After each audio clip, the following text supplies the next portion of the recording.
Good morning, I'm Earth Dr. Reese Halter, and you're listening to Earthcast, SOS.com.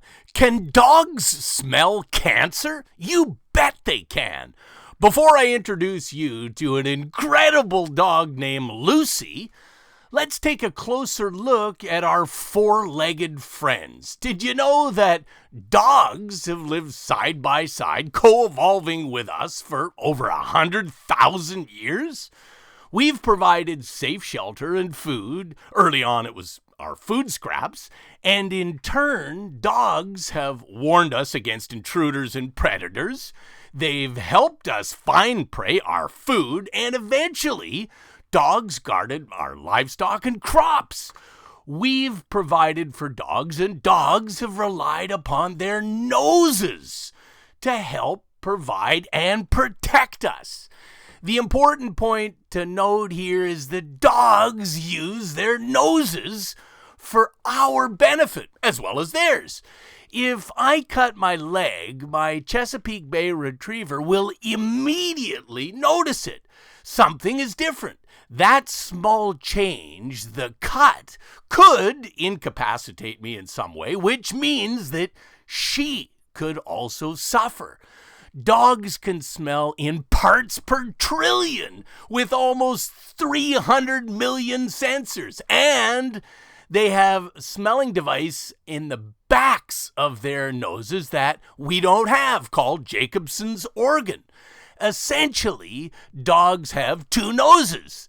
That double smelling system allows trained dogs to detect volatile organic compounds. Dogs can detect one drop of blood in an Olympic swimming pool. Wow! When a human walks into a room, the first thing that we do is to look around. When a dog enters a room, the first thing that they do is smell a room. We've trained dogs to sniff gunpowder, narcotics, missing persons, and now finally diseases.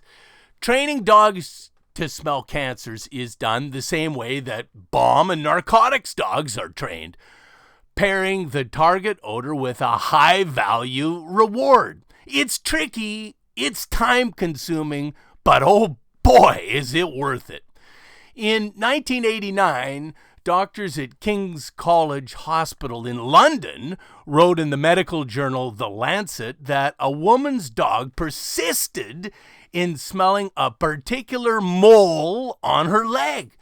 That mole was in fact in the early stage of malignant melanoma, skin cancer. Her dog saved her life. Over the next 27 years, from France to California to Italy and elsewhere, my colleagues have confirmed that dogs can very accurately detect the scent of cancer.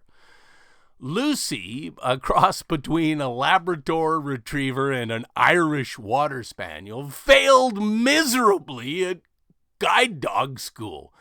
That's because she was curious and easily excitable, and random scents attracted her. The gal has a great nose. She was destined for a loftier mission. And so, for the next 7 years, Lucy learned to sniff bladder, kidney, and prostate cancers, and she's accurate at least 95% of the time. Wowzer! A British organization called Medical Detection Dogs uses 8 dogs to meticulously examine over 3,000 urine samples from the National Health Service to see which patients have cancer. Here in America, the In Situ Foundation in Chico, California, has trained over 50 dogs in 12 years to detect cancer, including a group of E. coli detection dogs used to assist disabled people. The In Situ Foundation's mission is to use shelter rescue dogs whenever possible. They adopt dogs and give them loving homes so that a dog on death row can be trained to save human lives. How good is that?